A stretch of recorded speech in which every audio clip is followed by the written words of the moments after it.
Hello guys, मैं आपके लिए लाई हूँ एक और नई कहानी का नाम है उल्टे पैर वाली चुड़ैल। चलिए बढ़ते हैं कहानी की ओर। गांव के किनारे एक घना जंगल था जहां लोग दिन के उजाले में भी जाने से कतराते थे। कहते थे कि उस जंगल में एक चुड़ैल का वास था जिसका नाम उल्टे पैर वाली चुड़ैल था। वह चुड़ैल अंधेरे में शिकार करती थी। उसके पैर उल्टे थे जिससे लोग उसे दूर से पहचान सकते थे, लेकिन उसके करीब जाना मौत को निमंत्रण देने के समान था। रात के समय अक्सर जंगल से अजीबोगरीब आवाजें आती थी। गांव वाले कहते थे कि चुड़ैल आधी रात को निकलती थी और अगर किसी ने उसे देख लिया तो उसको भी वो मार देती और उसकी भी आत्मा जंगल में भटकने लगती। एक दिन गांव में एक नया व्यक्ति आया। उसका नाम कबीर था। वह बहुत निडर और साहसी था और उसे इन कहानियों पर विश्वास नहीं था। जब उसने गांव वालों से चुड़ैल की कहानी सुनी तो उसने ठान लिया कि वह इस चुड़ैल को देखेगा और सबको साबित करेगा कि ये सब एक अंधविश्वास है। उस रात कबीर अकेले जंगल की ओर चल पड़ा। जब वह जंगल के बीचों बीच पहुंचा तो अचानक हवा में एक ठंडक सी महसूस हुई। उसे एक औरत की धीमी धीमी आवाज सुनाई दी, जैसे कोई उसे बुला रहा हो। कबीर, कबीर, कबीर, कबीर। कबीर ने आवाज की दिशा में देखा और उसे एक परछाई दिखाई दी। जैसे ही वह उस ओर बढ़ा, उसने देखा कि एक औरत वहां खड़ी थी जिसकी आंखें चमक रही थी और पैर उल्टे थे। कबीर को एक पल के लिए झटका लगा, लेकिन उसने अपने आप को संभाला। उसने चुड़ैल से पूछा, तुम कौन हो? चुड़ैल ने अपनी धीमी आवाज में कहा, मैं तुम्हारी मौत हूँ कबीर। और फिर उसने एक जोर की हंसी लगाई। कबीर ने डर को नजरअंदाज करते हुए अपनी जेब से तावीज निकाला जो उसकी दादी ने उसे दिया था। कहते हैं ये तावीज बुरी आत्माओं से रक्षा करता था। उसने तावीज को चुड़ैल की ओर दिखाया और तभी एक तेज रोशनी चारों तरफ फैल गई। चुड़ैल की हंसी अचानक बंद हो गई और उसकी आंखों में डर साफ दिखने लगा। वह पीछे हटने लगी, लेकिन उसके उल्टे पैर उसे फिसलन भरी जमीन पर गिरा रहे थे। कबीर ने देखा कि चुड़ैल धीरे धीरे पिघलने लगी और आखिरकार वह धुएं में बदलकर गायब हो गई। सुबह होते ही कबीर गांव लौट आया। जब उसने गांव वालों को अपनी कहानी सुनाई तो वह हैरान रह गए। उस दिन के बाद कोई भी उस जंगल से डरने की जरूरत नहीं समझा और उल्टे पैर वाली चुड़ैल की कहानी सिर्फ याद बनकर रह गई।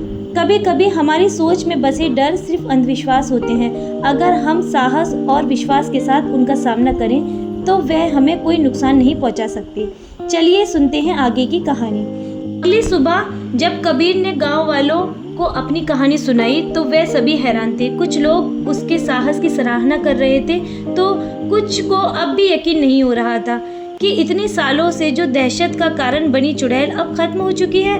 गांव का मुखिया जो अब तक इस जंगल की कहानियों से सभी को डराता आया था, खुद कबीर से मिलने आया। मुखिया ने कहा, कबीर तुमने जो किया है वह अविश्वसनीय है। हम सभी ने इस जंगल से सिर्फ डरना सीखा था, लेकिन तुमने हमें सिखाया कि हिम्मत और विश्वास से हर डर को हराया जा सकता है। परंतु कहानी यहीं खत्म नहीं हुई थी। कुछ दिन बीते और गांव में अजीब घटनाएं फिर से शुरू हो गई। रात के समय जानवरों के गायब होने की खबरें आने लगी। गांव वालों को फिर से डर सताने लगा। क्या सच में चुड़ैल पूरी तरह खत्म हो चुकी थी? कबीर को भी इस बात की चिंता होने लगी। उसने सोचा कि शायद वह पूरी तरह चुड़ैल का अंत नहीं कर पाया।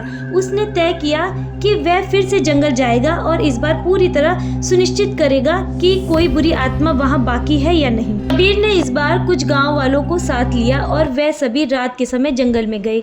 जंगल में पहुंचकर उन्हें एक नई आवाज सुनाई दी।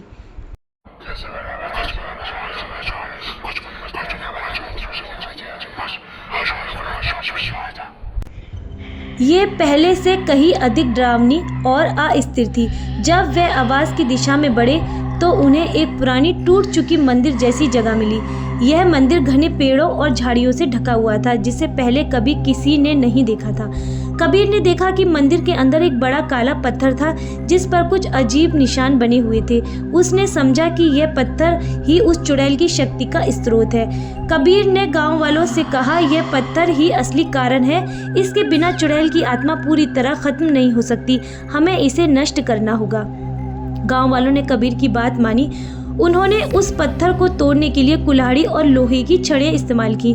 जैसे ही पत्थर टूटने लगा, एक भयंकर गर्जना हुई और वह जगह जोरदार धमाके के साथ ध्वस्त हो गई। आसमान में अचानक एक चमकदार प्रकाश दिखाई दिया और फिर सब कुछ शांत हो गया। अगले दिन से गांव में किसी भी प्रकार की कोई अजीब घटना नहीं हुई। गांव वालों ने कबीर को अपना नायक मान लिया और पूरे गांव वालों ने मिलकर उस टूटे हुए मंदिर की जगह एक नया मंदिर बनवाया। कबीर को गांव वालों का सच्चा नेता माना गया और उन्होंने एक उत्सव का आयोजन किया जहां पूरे गांव ने कबीर को साहस की सराहना दी। इस बार कबीर ने सुनिश्चित किया था कि उल्टे पैर वाली चुड़ैल का अंत हमेशा के लिए हो गया था। गांव फिर से पहले जैसा शांत और खुशहाल हो गया था और यह कहानी हमेशा के लिए एक प्रेरणा बन गई। जब तक आप हिम्मत नहीं हारते, तब तक कोई भी बुराई आपको हरा नहीं सकती। इस तरह कहानी का अंत होता है। ऐसी ही हॉरर स्टोरीज़ के लिए सब्सक्राइब करें हमारा चैनल क्रिएचर ऑफ शैडोज।